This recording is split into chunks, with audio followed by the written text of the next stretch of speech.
Right now, the search for survivors of the Texas floods. How many are still missing? Plus, Medicaid cuts are on the way after passage of President Donald Trump's big, beautiful bill. How they could affect you and your kids here in Wisconsin. And help me out here, Kyrian. Who let the dogs out? Oh, why it was so hard to choose a winner in the wiener dog race. Well, good morning, everyone, and welcome to News 3 Now this morning on your Tuesday. I'm Kyrian Lee. I'm Chris Stanford. Savannah's here. And Savannah's here with us. She's not engaging in the who let the dogs out talk, but it's fine. No. You see, Savannah, Who Let the Dogs Out was a very popular song back in the... Song. Okay. She knows the song. I might be a little uncultured, but I know the song. Yes, and then Snow Dogs. Like I'll show you like Snow Dogs. Snow Dogs. That's like where. I'd never seen it. Really? No. Oh wait, and then maybe the Rugrats movie too. Maybe is that what it was? Yeah. Anyways, it doesn't matter. I've definitely seen that one. Yes. There we go. Yeah, I had to go look it up. I'm going to look it up. But anyways, we have good things as you head out the door this morning. Yeah, we do. Concerts on the Square is looking pretty good for tomorrow. We are not waking up to that much active shower activity on the radar this morning. Most of that is just south and also northeast up towards Watertown and then Milwaukee. We've got nice July temperatures both in the forecast today and tomorrow. A little less humid for Concerts on the Square tomorrow. And we do have a small shower chance overall both today, tomorrow, and the next couple of days. I think most of those dodge us tomorrow, though. 65 is what we're waking up to in Madison, 67 in Lone Rock, 63 in Juneau, and 64 degrees in Waukesha. We are going to see temperatures climb. We're looking at the lower 80s today and then back up to the mid 80s going forward. We'll talk about how long that stretch of weather is going to stick around, give an update preview too, and how warm it'll be, and additional rain chances that we do have over the next couple of days, guys. Savannah, thank you. First this morning, the search for survivors of last week's historic flash floods in Texas continues. Officials now say more than 100 people have died. That includes nearly 30 from a children's sleepaway camp in Kirk County named Camp Mystic. The search is intensifying as hundreds of rescue workers, some volunteers, now sift through debris in hopes of finding survivors. 10 children and one counselor from Camp Mystic are still unaccounted for. Officials confirm that at least 27 campers and counselors died in the floods. But as the search continues, stories of heroism are emerging. One woman's husband almost died helping others evacuate. My husband kept yelling at him, throw your baby at me. And at that point, a big wave came by and they both got swept away. Meantime, donations are pouring in as communities come together to mourn and rebuild. The historic flooding has led to criticism over early warning systems. Texas Lieutenant Governor Dan Patrick tells CBS News that state lawmakers could consider funding new sirens in the coming weeks. President Trump said last night he plans to travel to Texas this Friday. The Trump administration has faced criticism over recent cuts to the National Weather Service in the wake of the tragedy. The White House press secretary said the agency provided, quote, early and consistent warnings. Well, now that President Trump's big, beautiful bill is law, families in Wisconsin are preparing for changes to their health care coverage. And as our Maddie Himes reports, many parents say they're left with just one question. What are we going to do? Katie Murrow's 10-year-old son, Cade, was born with Prader-Willi syndrome. He's got deletions on his 15th chromosome. Due to the symptoms of his rare genetic disorder, Cade relies on Medicaid to help with his treatment. He's doing great because we have these supports and we have the waiver that's helping us, like, okay, we can get you to camps and we can help you get with these therapies or these social programs. But as President Trump signs the, quote, big, beautiful bill, Katie worries about the availability of Cade's services. Well, the only reason we were able to do that is because we had the support, of CLTS or, his Medicaid waiver. The bill would restrict access for immigrants and refugees, ask enrollees to verify their eligibility more often, and enforce work requirements. New guidelines that could cause millions to lose their coverage. They had to save money on spending somewhere.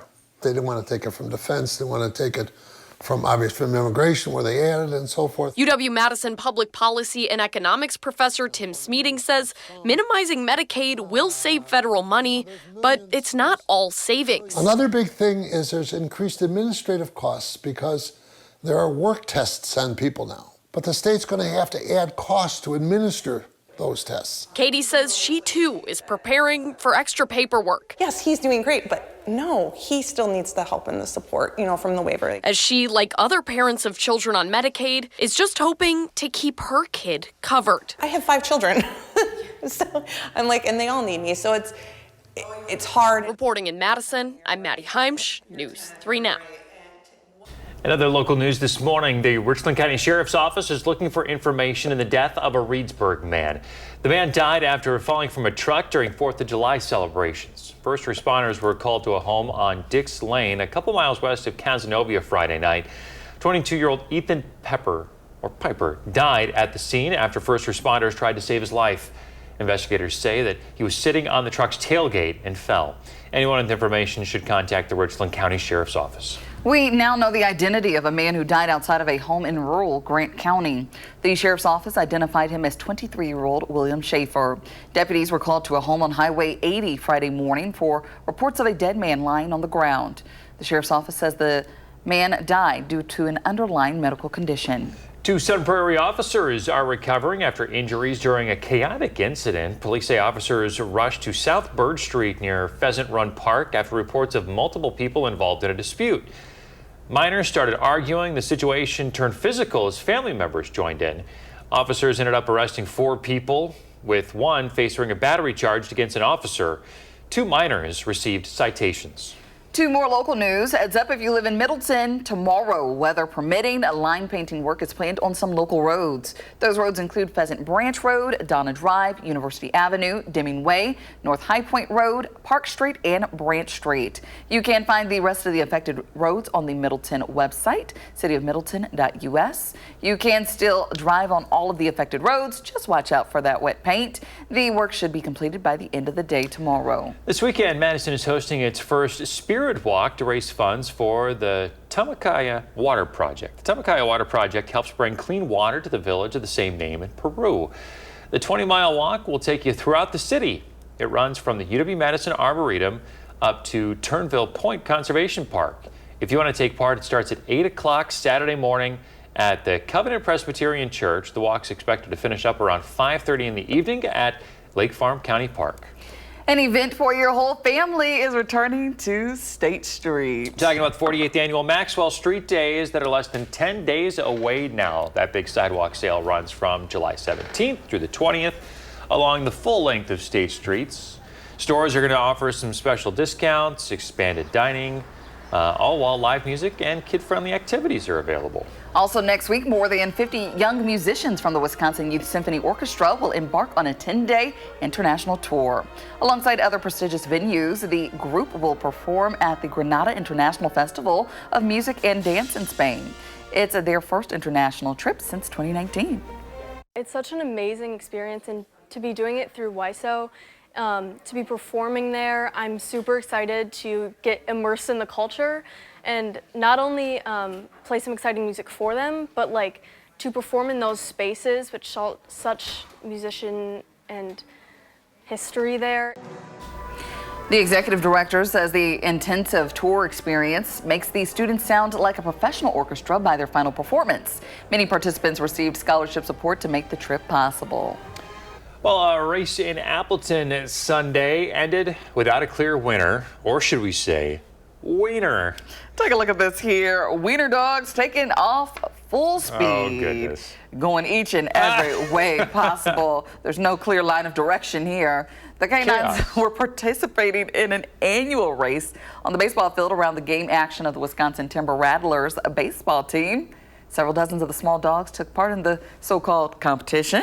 And as you can see, it was just pure chaos. Just chaos. Made it hard to crown the first place winner. What gets me is that they've done this before and they've decided to try again. Maybe they thought it was a different batch of dogs. Like, hey, if we get some new dogs this time, maybe they'll run in a straight line. Just maybe. But with such a long body, how do you... It's probably hard to maneuver. Yeah, you'd think they'd have those short, stubby legs.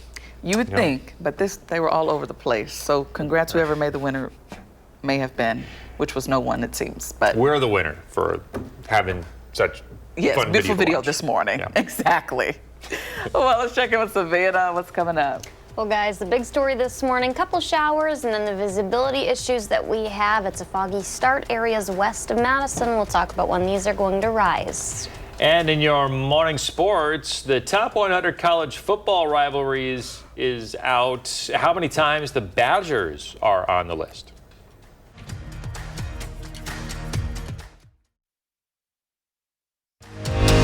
You're watching News 3 Now this morning. Moving forward.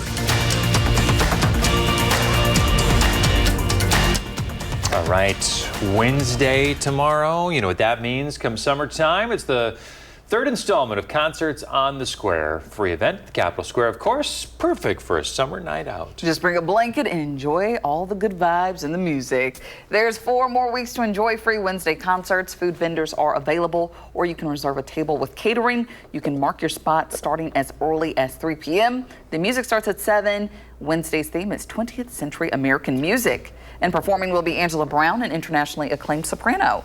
And you'll be able to catch some friendly faces at this week's concert. I will be there alongside Savannah and Eric Franke to join in on the fun. Should be a good night to do it. Yeah, I'm hoping so. Yeah, because I'll have to bring the girls out there, and so just hopefully Hat and sunscreen, vibing. Sunglasses, but overall should shape up pretty good. Well, good. Yeah. Because I know last week you probably were feeling the heat just a little bit. Yeah, you know, it wasn't too bad, but then when that sun's beating down on you. Yeah. So we got a new vantage point this year. We're like front and center, Right you in know, the heat. right behind all those tables where they, all the fancy Okay. folks.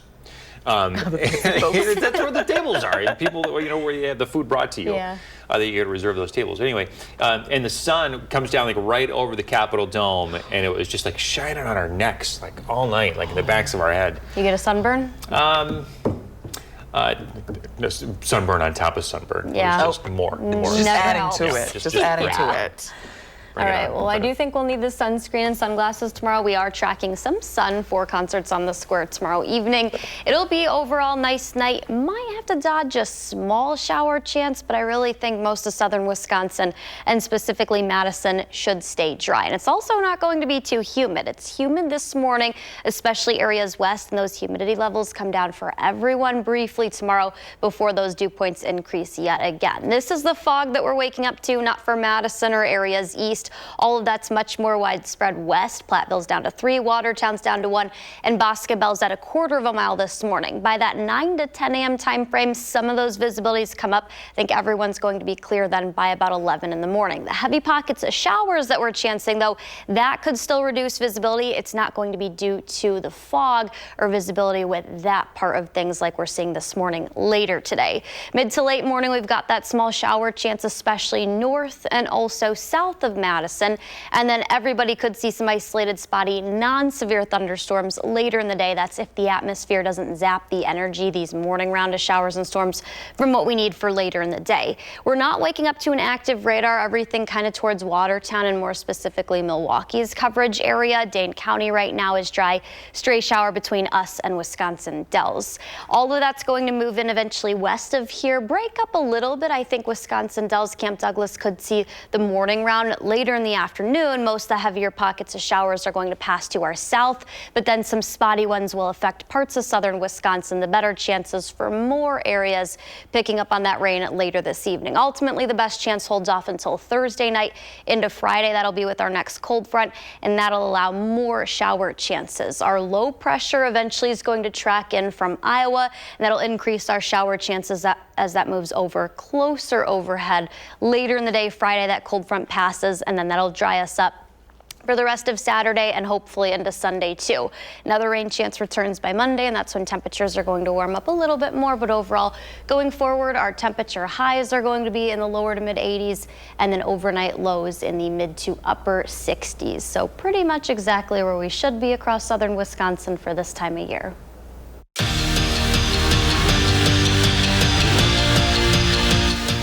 Remember back in March when the Brewers started the year with 4 straight losses, and the thought was it's going to be a long season. Well, don't look now, but the once pretenders are now playoff contenders and have a chance to prove it with the Dodgers in town.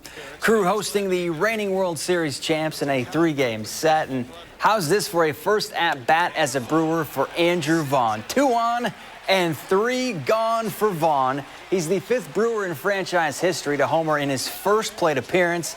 3-run bomb, a part of a 5-run first inning for the home team.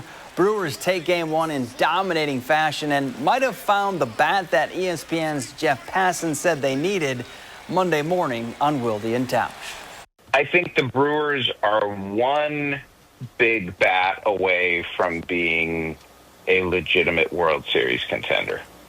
Like, I think that's what the ceiling of this team is. Well, the trade deadline is July 31st at 5 o'clock, but let's flash back to 2008 on yesterday. The Brewers brought in CC Sabathia, and he carried Milwaukee to their first trip to the playoffs in 26 years. Sabathia went 11-2 that season with an ERA of 1.65 and led the NL with 7 complete games and 3 shutouts.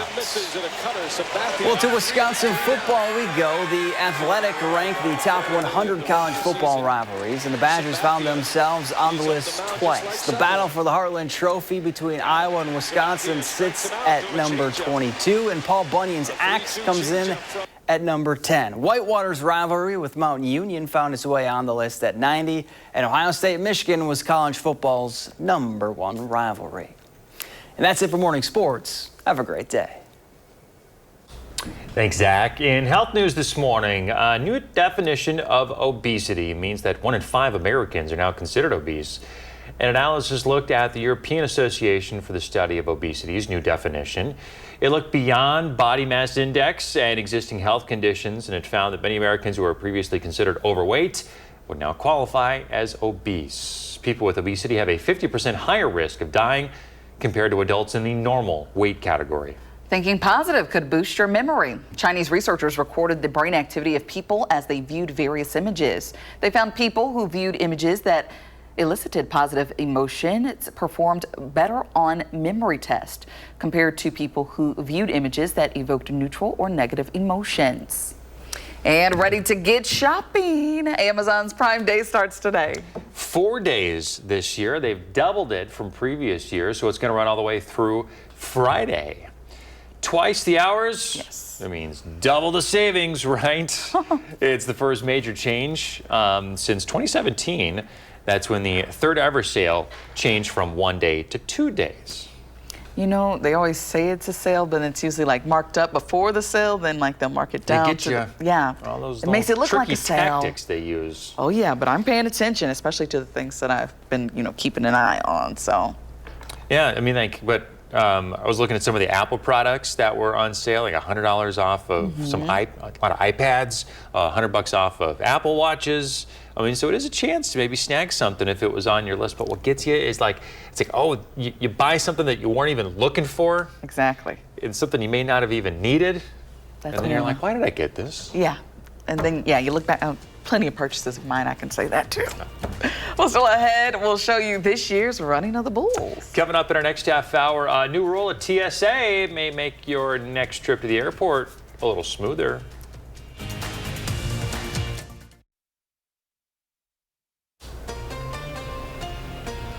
Welcome back. This photo is from Linda. She says, use your imagination and see animals in the clouds.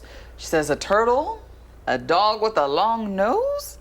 Laugh out loud. I see a crab. Do you see the arms and the little eyes? Yeah, I see it. Yeah, I see a crab. A crab with biceps. If you tilt your head, squint one eye, and stand on one foot, then maybe you can see that crab you're talking about. Linda, thanks for the picture. Well, trending this morning, we are talking about the running of the bulls in Spain. It just happened. Of course, it's one of the big highlights to the big San Fermin festival going on over there right now. This year, 6 mighty bulls charged through the streets in just 2 minutes and 37 seconds as hundreds of people in white outfits and red handkerchiefs tried to outrun those bulls. And emergency services says this year, 6 people were taken to the hospital with injuries. None were gored. Everyone was pretty quick to, get over to the side and give up. Holy cow. But are these single men? Because this is not something as a wife I would have agreed to. Yeah, no. Yeah, it's a no for me. It's a no for me. Hey, it's National Freezer Pop Day. The classic frozen treats come in all colors and tasty flavors. You got your bomb pops here. But what is a freezer pop? What constitutes? What treats fall into this category?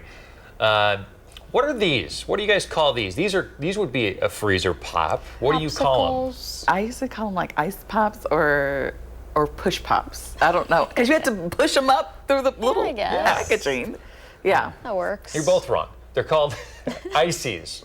That's what I call them. No, an icy, oh, it's right, because you go that's to the what you movie call theater, it. and then, you know, with the bear logo Like a on it, slushie? that's an icy. Oh, okay. Years, All right. though. I don't Yeah. know. They call those ices? Those are, The bomb pops, though, Okay. top tier.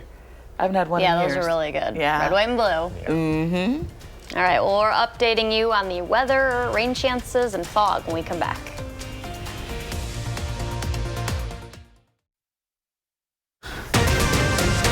This morning, Lake Delton death investigation. What we know about the suspect. Plus, a Texas woman loses her home to flooding, but gains something unexpected from her neighbors. And some changes coming to TSA at the airport. We'll let you know what you might not have to do for much longer. Good morning, everyone. Thanks for tuning in on a Tuesday to News 3 Now this morning. How you ladies doing? Doing well. Good. Today's my 1 year anniversary. Is it really? Is this today? Today is the day. Happy anniversary. Happy Thank anniversary. you. I can't believe 1 year has already passed by. Yeah. It goes quick. Went by quick. Yeah, but it's been a good ride so far. So Yeah. good. When you're having fun like we do every morning. Exactly. Period. Exactly. Yeah, we always have so much fun. Got to do a lot of fun stuff like those yogurt segments last week. We tried popsicles. Oh yeah, you missed out on that. You guys save that fun stuff when I'm gone? Yeah. I have a popsicle left if you want it. I Oh, saved you them still back have there. some? I think Is it so. An icy? No, it's popsicle. Oh, it's Electrolyte organic. popsicle, yeah. Dude, speaking of the icy and the push pops, whatever you call them, our producer, Kat, who's from Britain, she calls them ice lollies. Ice lollies. I Ice like that lollies. one. Yeah. I like There you go. it. Yes, she'll have to come out here and say it for you guys one day. I And liked she how puts a little said more it. flair on it. Yes, she Exactly. gets a little more flair. Love it. Well, we might be in the popsicle mood today and tomorrow because we're tracking some sunshine. I think we'll have more sunshine tomorrow for concerts on the square. A little better rain chances for today compared to tomorrow, which is good news if you do plan on heading out to the concert tomorrow evening. Temperatures are going to be in the lower 80s later today. We're starting off in the mid 60s. A couple of us are a little bit warmer than that in the upper 60s. And most are dry if you're north of Milwaukee or really west of Watertown or east of Watertown. That's where all of the rain is this morning. Dew points, we're starting off with those in the lower 60s across the Madison area. Those are higher west. Those places will see the rain move in later this morning. The good news is it'll be a little less humid tomorrow into Thursday morning before those levels rise once again back up to about 70. But at least we only have a dew point near 60 right now. Feels pretty good out there. All right, I agree. Thank you, Savannah. Well, we get back to our news from Lake Delton this morning, where police continue investigating after finding a woman dead. This morning, a 23-year-old man is in custody in connection to the death. He's being held in the Sauk County Jail. First-degree intentional homicide charges have been referred to the Sauk County District Attorney's Office. Police responded to a home near the Wilderness Resort late last week. A neighbor told News 3 Now that while something like this could happen anywhere, he's shocked it happened in his neighborhood. Been here about 12 years.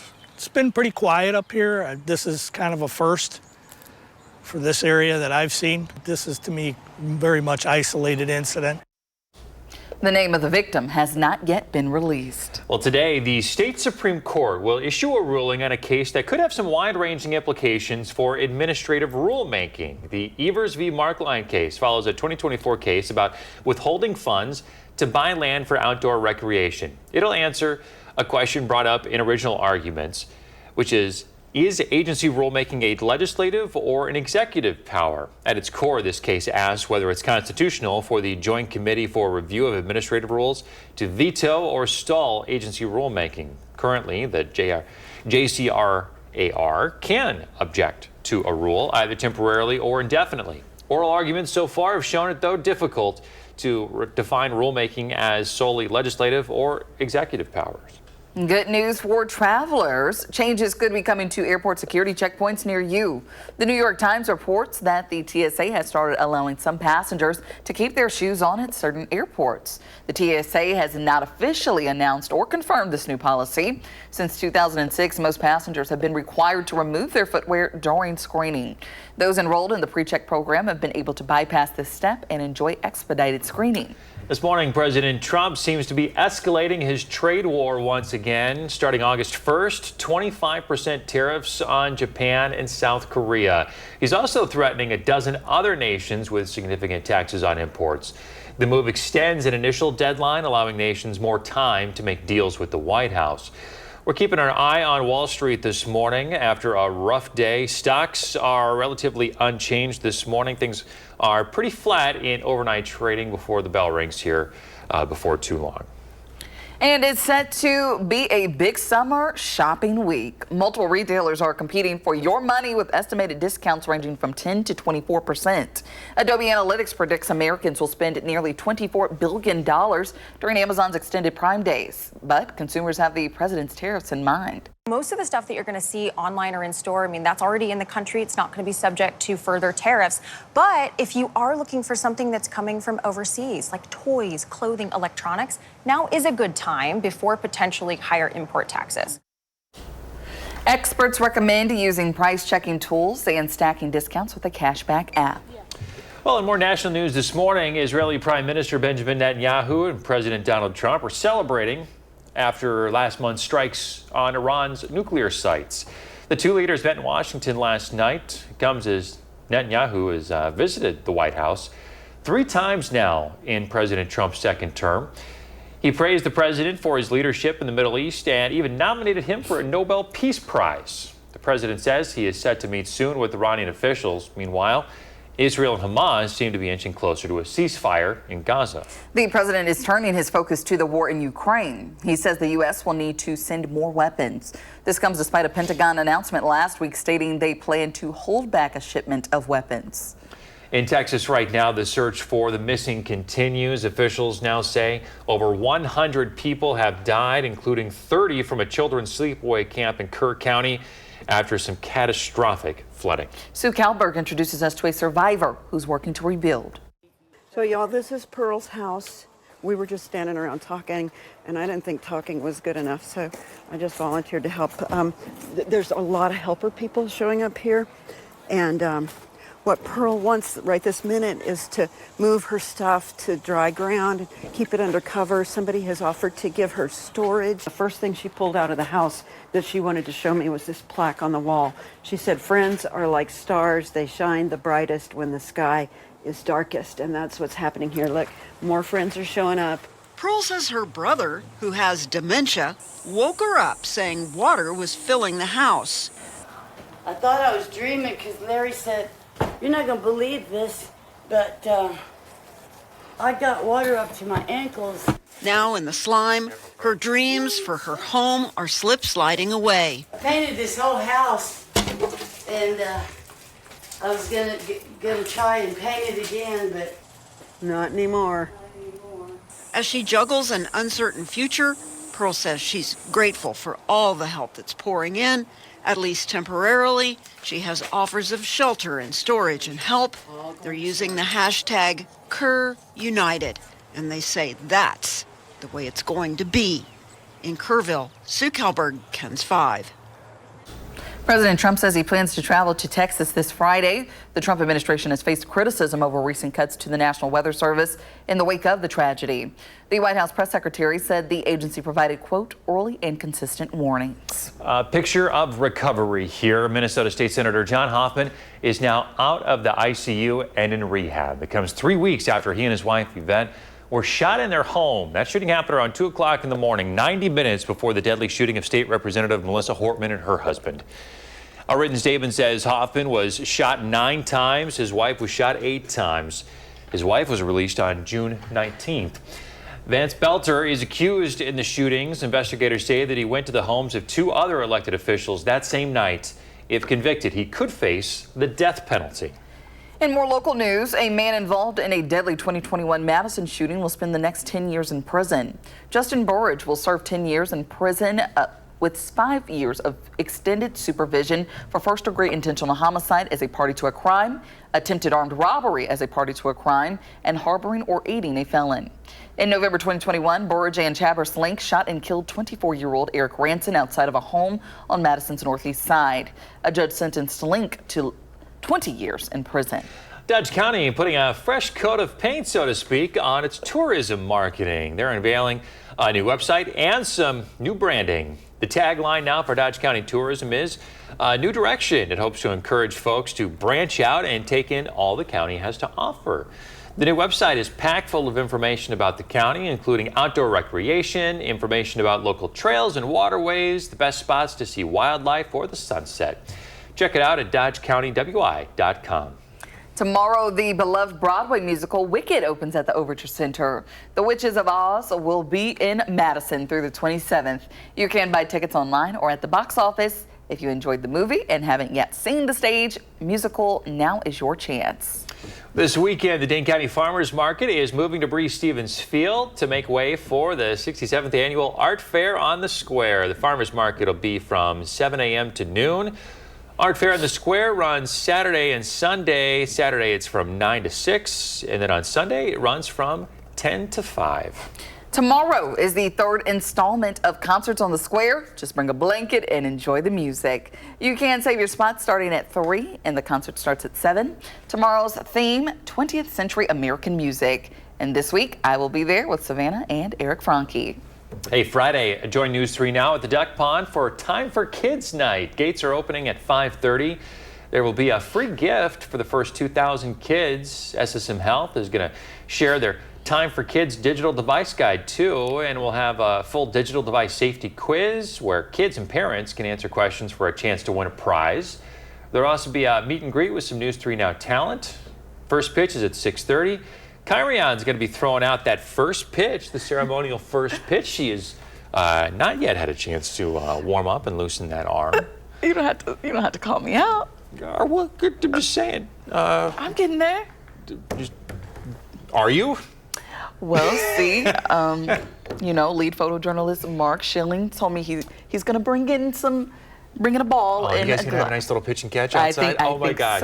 I think so. You too. He's going to have to follow through now because he brought it up. So that's adorable. Yeah, it's adorable, but I have no worries here. So if you want to see all the action, those tickets are on sale right now online.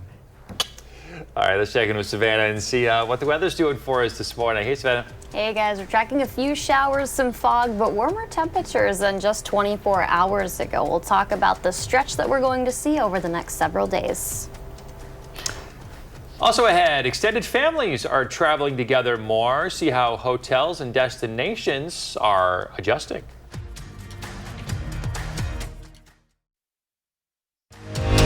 You're watching News 3 Now this morning. Moving forward. Good morning, happy Tuesday and welcome back. We're starting out with a little bit of fog, not here in Madison or Dane County. Most areas east are up to 10 miles, which is full visibility, but that's more widespread right now west. Mineral Point is down to just 1.5 miles. Lone Rock 3, Boscobel's been steady at just 1/4 mile all morning. By 9 to 10, most visibilities are going to come up. I don't think this is going to expand further eastward. It hasn't over the last several hours. And most areas will be up to full visibility about 10 to 12 miles by the time we're heading into about 11 a.m. or even as late as lunchtime. That's expected to clear, but that's when clouds are going to move in and we have more rain chances to track. We're at 65 in Madison, 63 in Watertown, 68 in Boscobel, 69 in Prairie du Chien. Most of southern Wisconsin, mid to upper 60s, and we will see the upper 70s, lower 80s later today. We're not waking up to an active radar, at least here across Dane County. That's a different story, though. A couple of stray showers north of the city of Madison, and it's a little bit more scattered Watertown towards Sheboygan, between Sheboygan and Milwaukee. We'll see all those showers originate west of here later in the next couple of hours by mid to late morning. I think the heaviest of the rain, that's going to stay mostly south of Madison. We could see a few light showers across Dane County about that 9, 10, 11 a.m. time frame, taking us into the early afternoon. But the heaviest rain, I think, will be for Monroe and Janesville, which those areas need it the most. And then we'll see more rain northwest of Madison. That band looks to stay northward towards the Dells and then pass maybe as far south as Watertown. Anything that we see later in the day as far as the evening goes, not severe, but we could see a few storms. Those should not even be on the stronger side, though. We clear out then later this evening into tomorrow morning. We'll start off with temperatures that are going to be sitting in the lower to mid 60s. Few clouds here and there tomorrow morning, but the bigger story is the rain that we're going to see late Thursday into Friday should hopefully clear out more areas. This came out last Thursday morning, our updated drought monitor. Most of Dane County seeing a little bit of an improvement, basically west of the city of Madison and southeastern parts of Dane County still abnormally dry.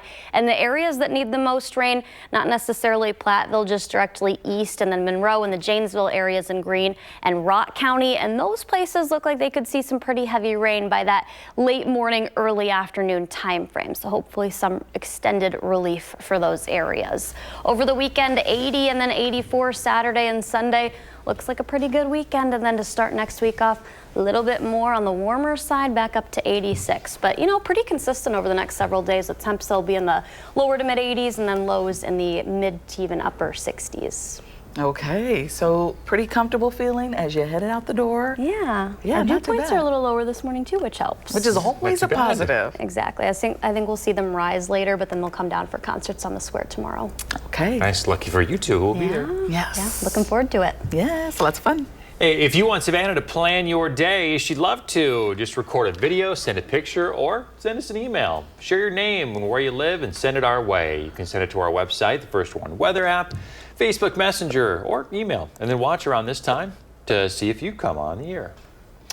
Extended families started traveling together more during the pandemic, and the trend has not slowed down. Hotels and destinations are now responding, unveiling some bigger rooms and creating new ways for people of multiple generations to come together and enjoy their time together. CBS News correspondent Wendy Gillette has more in today's Travel Tuesday. Eric Rivenbark from North Myrtle Beach, South Carolina, is enjoying what's become an annual vacation with his wife, 3 kids, and his parents, this year in Europe. You can buy gifts for Christmas or for birthdays. And while we do that, but we don't do it on the scale that we used to, and we try to give experiences. It's the kind of sentiment spurring more multi-generational travel and why family-centric brands like Beaches are building bigger villas. Its resorts have seen a 50% increase in extended families vacationing together since the pandemic. Families are really looking to create memories in a way that is unprecedented in the history of travel. The Fairmont brand is also catering more to families. Some Americans visiting Alberta, Canada, make their first stop the Fairmont Pallister for a touch of Calgary's city life before heading to the mountains at Fairmont Banff Springs at Banff National Park.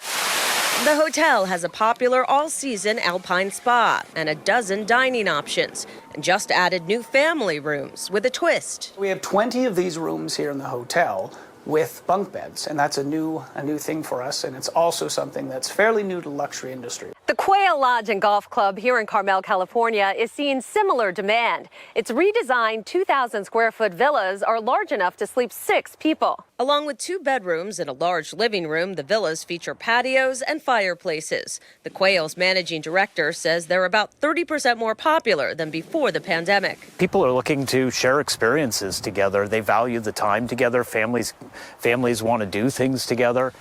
The experiences at Quail, one of those we stayed at for a special rate, include golf for all ages, spa for the grown-ups and for those 14 and older, a Land Rover off-road driving school. An instructor teaches families how to navigate 12 miles of trails, a new way to drive through a challenge together. Wendy Gillette, CBS News.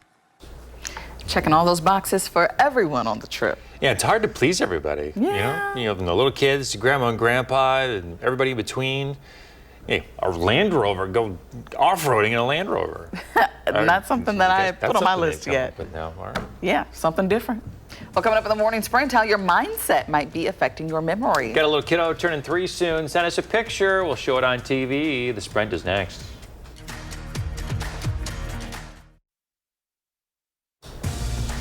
Time for the morning sprint. A suspect is in custody as Lake Delton police continue their investigation after finding a woman dead. Police were called to a home just west of the Wilderness Resort on Friday. They arrested a 23-year-old man. He is currently being held in the Sauk County Jail on first-degree intentional homicide. The name of the victim has not been released. In Central Texas, efforts continue to locate the missing in the deadly floods. State officials now confirm the water has killed more than 100 people since the 4th of July. At Camp Mystic, an all-girls camp in Kerr County, at least 27 of its campers and campers and counselors have died. 10 campers and 1 counselor are still unaccounted for. A new research shows thinking positively could boost your memory. Chinese researchers recorded brain activity as people viewed different images. They found that those who saw images that triggered positive emotions performed better on memory tests compared to those who viewed neutral or negative images. Well, the Richland County Sheriff's Office asking for your help in a death investigation. A Reedsburg man, 22-year-old Ethan Pieper, died after falling from a truck during 4th of July celebrations. An investigation found he was sitting on the tailgate when he fell on the road. Anyone with information should contact the Sheriff's Office. Minnesota State Senator John Hoffman has been discharged from the ICU and moved to a rehab facility. That's just over 3 weeks after he and his wife were shot in their home. Hoffman was shot 9 times, approximately 90 minutes before Minnesota State Representative Melissa Hortman and her husband were shot and killed in their residence.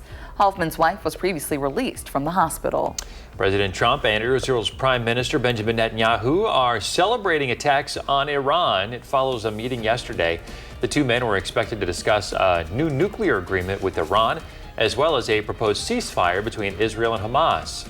Netanyahu announced that he has nominated President Trump for a Nobel Peace Prize for his efforts in the Middle East. We do have an isolated shower chance both this morning and then again later in the day. 82 will be our high. Consistent temperatures over the next several days, lower to mid 80s going forward. And our nighttime temperatures will be in the mid 60s, a couple nights in the upper 60s. Our next better chance for showers late Thursday, and that'll continue into Friday and potentially early Saturday morning. But overall, this weekend looks pretty good. Change up from those 90s. Exactly. All right, Savannah, thank you. Thanks for watching. Coming up next, CBS Mornings. Our next newscast is coming up at noon. You can find us streaming on Channel 3000+. Have a great day.